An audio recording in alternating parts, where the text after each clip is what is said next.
And that reason is Sony have recently released a new update for the PlayStation Portal.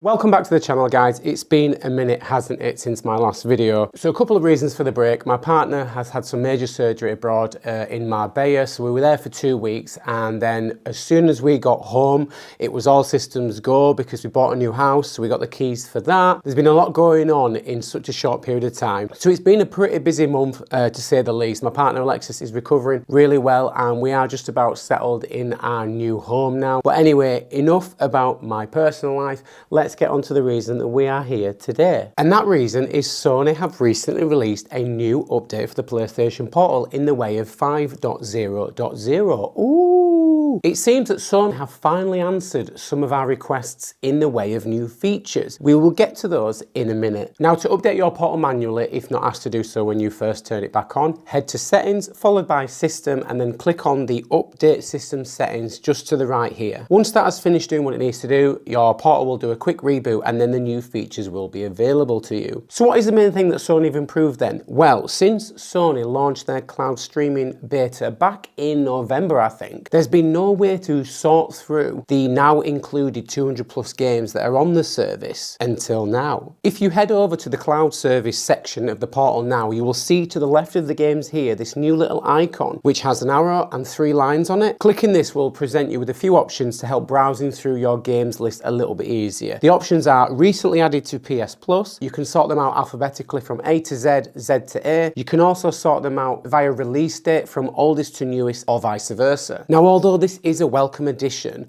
I can't help but feel Sony could have gone that one step further by adding a search function within the game selection screen. So for example, if you know your game starts with an S, now rather than scrolling down and down to get to S, you could literally search for S and then you would only be presented with the S games. I do feel like a search function is something that hopefully they will bring in time, and that would speed up the service. I don't doubt that Sony will provide this feature at a later date, but I'm just a bit confused as to why it's not already been added. When the cloud streaming service keeps growing, when it gets bigger and bigger, we're going to need a search function, I think, personally. So what else has Sony added to the new system update? Well, now you're able to capture gameplay while using the cloud. You've always been able to capture gameplay using the portal as long as you were using remote play. In other words, you're tethered to your PlayStation 5, but now you can actually capture gameplay without even owning a PlayStation 5. You can do it just from the cloud service, which I think is a pretty awesome addition for those that might be creating content that's based around the PlayStation Portal. So being able to get gameplay footage from just the cloud service, it's kind of a good way to kind of show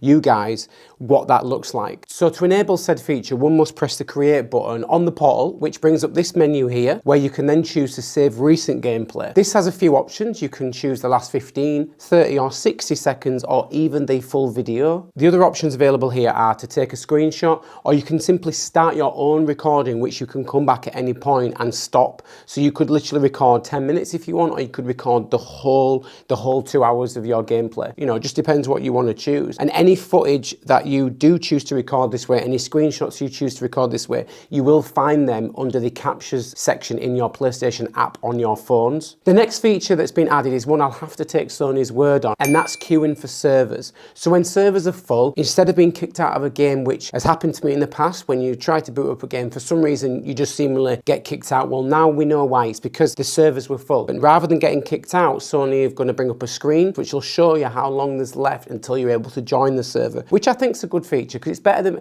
I'd rather know I've got 5 minutes to wait to get into a game than simply being kicked out for an unknown reason. Another great feature that's been added is now a timeout warning when you are being inactive on the cloud streaming service for 10 minutes. Before, your game would simply close without any warning. You'd come back from answering the door or going to make a cup of tea or something, and you would have lost all your progress. Now, that won't change. You will still lose your unsaved progress or your unchecked point progress, but it's nice to know you'll get a little audio notification in the right of the screen like this, and it'll tell you, look, if you don't start moving your character or driving your car, you will ultimately get kicked from the game. Another little thing that's been added is the ability to provide Sony with feedback, which this screen should come up after playing certain games on the cloud. Apparently it's going to be coming up every time you close a game, but I've only had this feature happen to me once. This kind of feedback screen is similar to those from services such as like Netflix, Disney, streaming services. Sometimes you get them at the end of like video calls with Messenger, so it's not a brand new feature overall, but it is new to the PlayStation Portal. Another small but welcome update that's been added recently comes in the way of a new sound effect. So when you're opening and closing the side menu like so,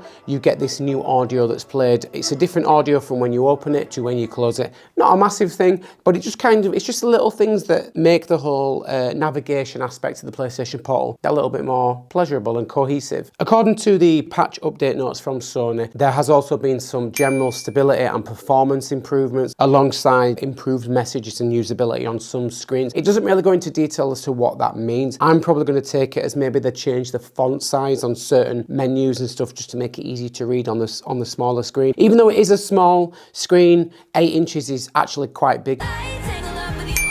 For me, I still find that playing games via the cloud service does seem to be a better experience overall versus using remote play. I'm pointing there because that's where my PlayStation 5 is. So using remote play for me, even though my PlayStation 5 is connected via an Ethernet cable, a 2 gigabit connection I might add in this new house, there still seems to be some inconsistencies from time to time, but I do tend to find just using the cloud service on Wi-Fi, the experience is far better. I tend to find the picture quality overall is a little bit better. It seems to be more consistent, the picture as well. It doesn't tend to have as many breakups and less stutters. Guys, I don't know if that's the same experience for you. Please drop a comment below. Do you find that remote play is better? Is cloud streaming better? Do you find it the same or different? Let me know in the comments below. I'd be interested to know what you guys want to see from the PlayStation Portal in the near future. For me, I would love the ability to just play the games that I already own. Like, this is a feature that we've been asking for now since the Portal launched. Like, we want to be able to play all our digital library that's on the PlayStation 5 but in our hands, and I don't doubt Sony won't bring that feature in the future, but I'd love to know what's taking so long, because if we already own the games, why can't we play them on the cloud? Now, don't get me wrong,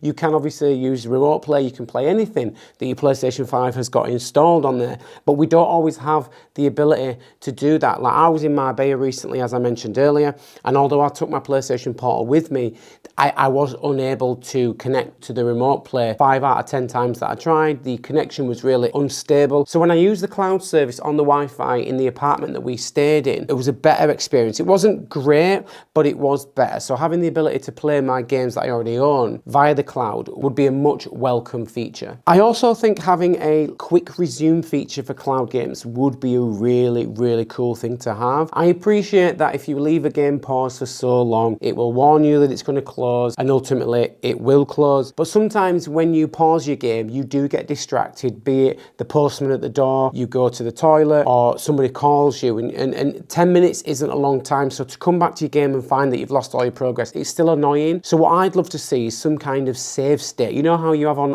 remastered old retro games where you can pause it, click save, and simply come back to the game exactly as you left it? Because you have the quick resume feature on the PlayStation 5, albeit for 1 or 2 games at a time. I think that'd be such a useful feature to have on the cloud streaming service. Maybe it's not feasible. If you guys could tell me why that isn't possible, that'd be great. That would be an interesting feature, I think. Having some form of save state in your cloud games, I think that'd be great. If Sony are finally listening in the way of feedback feature, maybe our voices are starting to be heard in regards to this, because at the end of the day, I do enjoy the Portal, but I can see there is so much more potential. So the ability to sort through cloud games, the UI tweak improvements, sounds, feedback system, and all other improvements, these are all welcome additions to the PlayStation Portal experience. And for me, something which I previously said is a nice addition to have. If you're a PlayStation fan and already own a PlayStation 5, for example, but not so much if you don't, I still stand by that notion. And when Sony finally allow you to play all your games, all your digital library on the Portal, on the go, without the PlayStation 5, then I might finally recommend it as a standalone device. But for now, in my opinion, it's still very much a great extension to your already existing Sony ecosystem. But it's just that, it's just an extension of what you've already got. Anyway, guys, I hope you found today's video informative. And if you do enjoy this kind of content, please like, subscribe, and tick that notification bell for notifications that may or may not appear on your screen. And from me and Nathan, as you can see, I'm not with Liam, but bye guys. A massive thank you for watching, and we will see, what is my hat doing? A massive thank you for watching, and we will see you guys in the next one. Bye bye.